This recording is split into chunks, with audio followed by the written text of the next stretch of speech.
I want to share something I've been noticing across many client readings lately.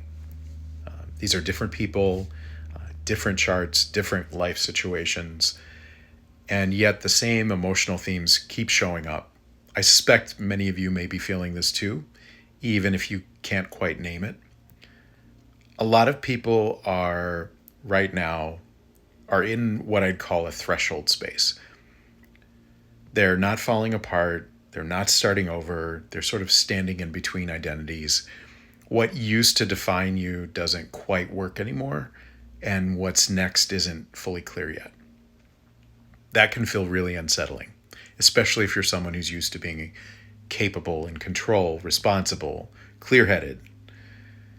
This isn't a failure, it's a reorganization.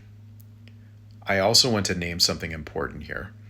This isn't just personal, there's a broader astrological backdrop to why so many people are feeling this all at one time.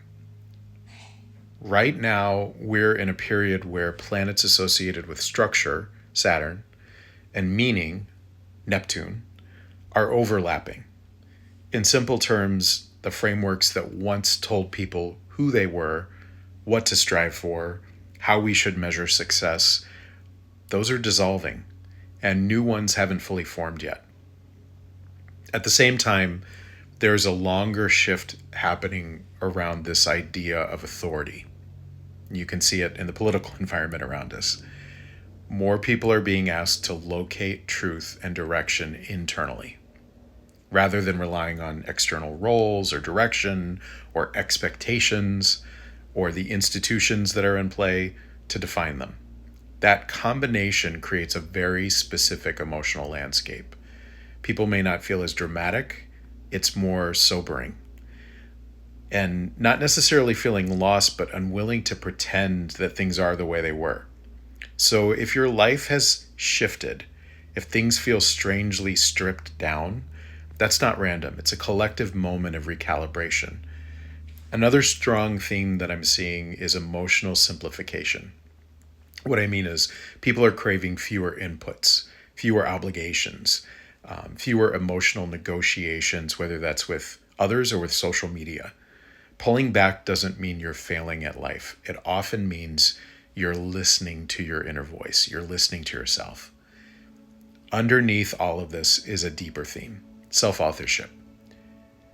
People are being asked to live from internal authority rather than that external structure. There's less interest in being impressive, productive, explainable, and much more interest in being sustainable, truthful, real. The question isn't, how do I make this work? It's, does it still belong to me? Does it make me happy? If you've felt quieter lately, if you felt less willing to push or perform, that doesn't mean you're stuck. It may mean you're listening more closely to yourself than you ever have before. And this part matters. What you do with that downtime matters. This isn't a period to rush through or override. It's a time to listen more closely, more carefully. Notice what restores you. Notice what drains you. And then quietly ask, what is seeking my attention? You don't need big answers right now. You need honesty. You need rest. And you need enough space to allow yourself to think. What comes next will naturally grow out of that.